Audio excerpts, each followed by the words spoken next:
तिचे पाय पाहिजे प्रेमासाठी तिचे पाय जर लक्षात आता पाहिजे तर बघितले का समजा नका आतमध्ये गेली तर ती आतल्या गाठीची बाहेर वळलेली असती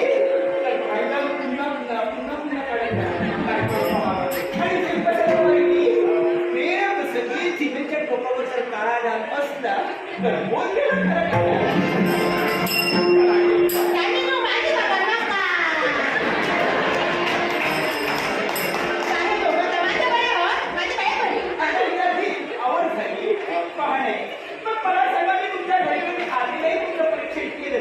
पण हिच्या आईला पडायची नको